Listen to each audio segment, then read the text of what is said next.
자, 김진태 위에 우병우 과연 어떤 의미일지. 그러나 오늘 중요한 날이었습니다. 헌법재판소에서 첫 번째 변론 기일이 잡혀서 변호인들과 만났지만 굉장히 짧게 끝났네요. 그렇습니다. 이제 예상됐던 반대예요. 네. 그 탄핵 심판 관련해서 이제 심리가 열리면은 당사자인 피소추인인 대통령이 출석을 해야 됩니다. 그런데 이제 헌법재판소법 52조에 따르면은 이 당사자인 대통령이 출석하지 아니하면 다시 기일을 정하여야 한다라고 되어 있습니다. 따라서 네. 오늘은 대통령이 출석하지 않았기 때문에 그렇다면은 다음 재판으로 갑시다라고 한 것이고요. 만약에 이제 다음 재판에도 대통령이 출석하지 아니하면은 대통령이 출석 없이 심리할 수 있다고 되어 있기 때문에 5일에 예정되어 있는 2차 변론 기일에서 본격적인 재판이 진행될 것으로 예상됩니다. 그런데요, 대통령이 계속 안 나오면 대통령은 글쎄 저라도 현직 대통령으로서 굉장히 난감한 상황인데 헌법재판소의 법정이 나와서 이 질문에 답하고 이런 장면 안 할 것 같거든요.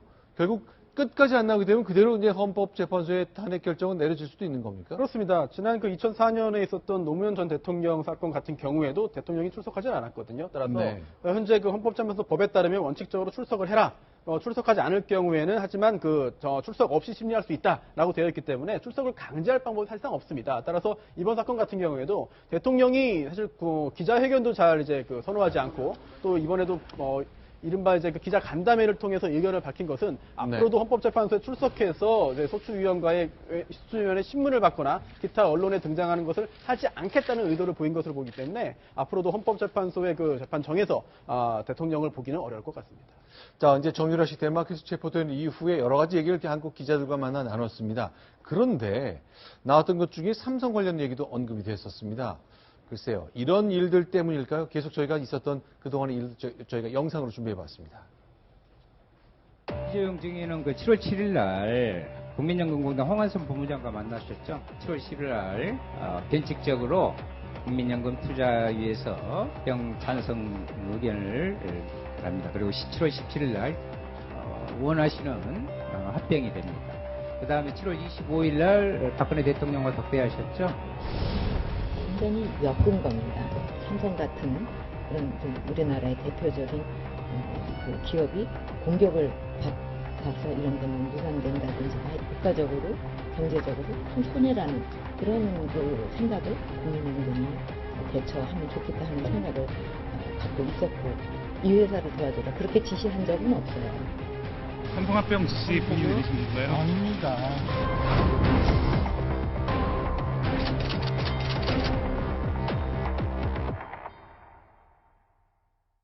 자, 그러니까 대통령이 1월 1일 날 했던 설명을 보면 지금은 모든 걸 다 잊어버리고 이것만 얘기하는데 재작년 여름에 해외 벌처 펀드가 삼성을 이제 그 인수합병 과정에 개입해서 여러 가지를 흔들려고 하는 것, 그것 때문에 온 국민이 반대했던 것 아니냐. 그런 얘기도 같이 곁들여 했던 거죠.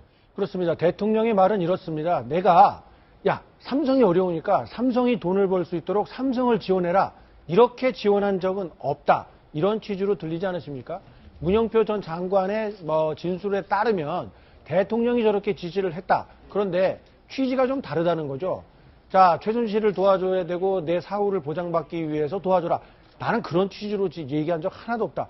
오로지 국가적인 이익과 한국을 대표하는 기업이 어려움에 처하지 않도록 잘들 해봐. 이런 취지로 지시했다. 이런 이야기로 들리거든요. 이거는 순전히 본인 중심적인 사고 방식인 것이고 본인을 뺀 나머지 사람들이 어떤 이익을 취하고 어떤 생각을 갖고 움직였나를 생각해 본다면 대통령의 상황 인식에 큰 결함이 있지 않나라는 생각이 듭니다. 자, 그래서 그런지요. 정유라 씨가 삼성에서 지원받은 내용, 말과 관련된 얘기를 내놓고 있습니다. 또 역시 소개하겠습니다. 처음에 제가 여기 와서 머리 시키려고 말 타지 않을래라고 해서 여기 왔는데 갑자기 박원호 전무님께서 삼성이 선수 6명을 뽑아서 말을 지원을 해준다더라 타보지 않겠냐라고 해서 말을 탔는데 저는 회사 일 같은 건 아예 모르는 게 항상 저희 어머니가 그런 거 하시는 분이 따로 계시잖아요. 일하시는 분이 이렇게 종이가 있으면 포스트잇 딱딱딱 붙여놓고 사인할 것만 해서 사인만 하게 하셔가지고 저는 아예 내용 안 했건 모르고 저 얘기를 보면 나는 원래 모르고 우리 어머니도 사인만 해가지고 잘 모른다.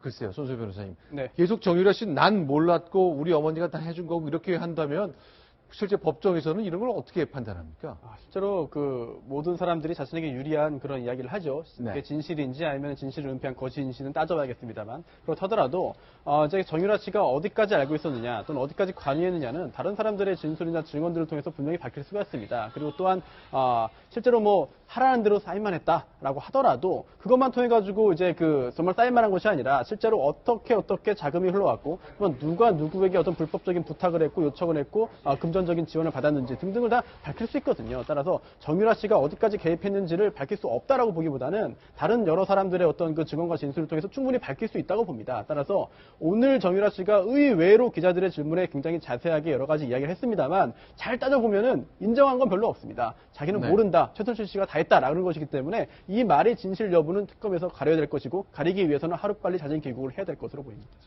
자, 그런데 저희가 이제 앞서 첫 제목으로 소개해드렸습니다만 글쎄요. 우병우, 김기춘, 조윤선, 김진태 이런 이름들이 서울대학교 커뮤니티 내 이름이 많이 올라왔다면서요. 그렇습니다. 뭐 서울대학교 차원에서 공식적으로 한 것은 아니고요. 그 학내에 있는 그 학생들이 이용하는 그 온라인 커뮤니티가 있는데요. 그 커뮤니티에서 이제 그 설문조사를 한 것인데요. 여기 보면은 부끄러운 동문상 해서 7명의 그 서울대 동문 선배들의 이름을 올려놓고 투표를 했습니다. 그래서 조윤선 이제 장관이 이제 그 3위. 그리고 김진태 의원이 2위였고요. 1위는 뭐 예상하시는 대로 우병우 전 수석이 이제 그 1위를 차지했는데 네. 그 차이가 굉장히 컸다고 합니다. 네. 자, 이런 일들이 계속 벌려지고 있습니다. 서울대학교 졸업하고 또 사법시험 붙은 분들 다 이 세 분들 공통점이 그런 거거든요. 어려서부터 이제 공부를 굉장히 잘했기 때문에 주위에서 여러 가지 주목을 받았겠습니다만 일하는 과정에 글쎄 이런 상황까지 오게 될 줄 전혀 예상하지 못했겠죠. 이렇게 결과가 나왔습니다. 자, 이번엔 국내 정치 얘기를 본격적으로 들어가 보겠습니다. 순위 확인합니다.